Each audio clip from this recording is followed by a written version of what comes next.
Hai, perkenalkan saya Hestika Nurul Agustina akan mempresentasikan mengenai perjalanan pendidikan nasional perspektif Ki Hajar Dewantara pada mata kuliah Filosofi Pendidikan Indonesia. Proses penyebaran pengetahuan dari individu ke masyarakat merupakan salah satu proses pendidikan.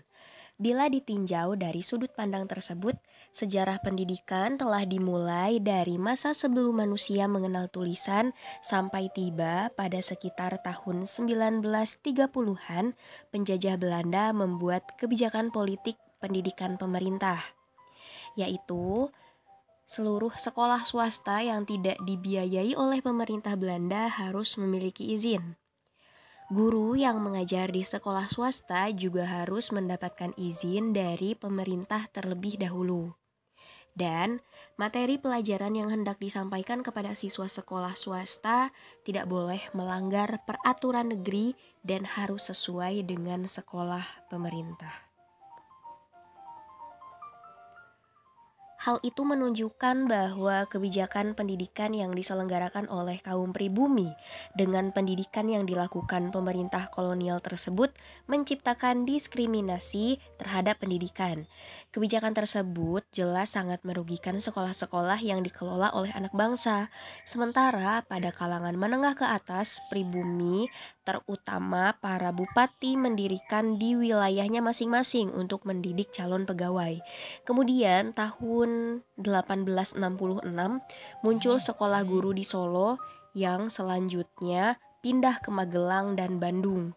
Perkembangan kemudian berlanjut dengan pendirian sekolah Bumi Putra yang mempunyai 3 kelas dan dilakukan peningkatan mutu para pendidik Bumi Putra dengan memberikan tambahan pendidikan bagi kalangan pendidikan.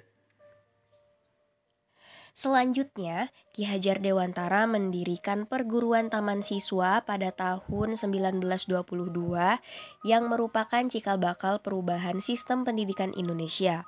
Perguruan taman siswa yang sangat menekankan pendidikan rasa kebangsaan kepada peserta didik agar mereka mencintai tanah air dan berjuang untuk memperoleh kemerdekaan.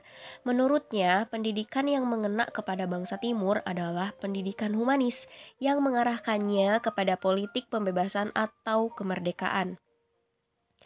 Model pendidikan yang humanis ini diperoleh dengan menggabungkan model sekolah Maria Montessori di Italia yang pendidikannya berfokus pada peserta didik dan Rabindranath Tagore di India yang pendidikannya berbasis pada lingkungan. Mendidik peserta didik sama halnya dengan mendidik bangsa ini. Pemikiran itu yang lantas menjadi dasar Ki Hajar Dewantara dalam memperjuangkan pendidikan Indonesia. Perjuangan pada masa sebelum kemerdekaan tentu lebih tak mudah, mengingat tidak efisiennya pendidikan untuk masyarakat pribumi pada saat itu. Namun, Ki Hajar Dewantara tetap berusaha untuk memperjuangkan pendidikan di Indonesia ini hingga akhirnya ia diangkat sebagai Menteri Pendidikan Indonesia pada tahun 1950 dan pada 28 November 1959, Ki Hajar Dewantara dikukuhkan sebagai pahlawan nasional yang kedua oleh Presiden Soekarno. Menurut Ki Hajar Dewantara, tujuan dari pendidikan adalah untuk memerdekakan manusia. Definisi manusia yang merdeka menurutnya adalah selamat raga dan bahagia. Ki Hajar Dewantara menggunakan bahasa Jawa untuk membuat 3 semboyan bagi para pendidik dalam dunia pendidikan Indonesia, yang tentunya masih digunakan hingga saat ini.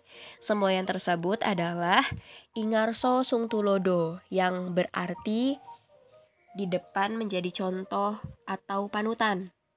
Yang kedua, Ingmadyo Mangunkarso, yang artinya di tengah memberi dukungan, dan Tuturi Handayani, yang artinya di belakang harus bisa memberikan semangat dan juga dorongan.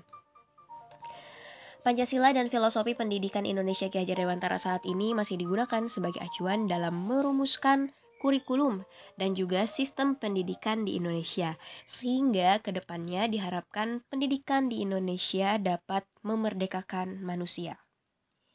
Sekian presentasi yang dapat saya sampaikan. Terima kasih, sampai jumpa lagi.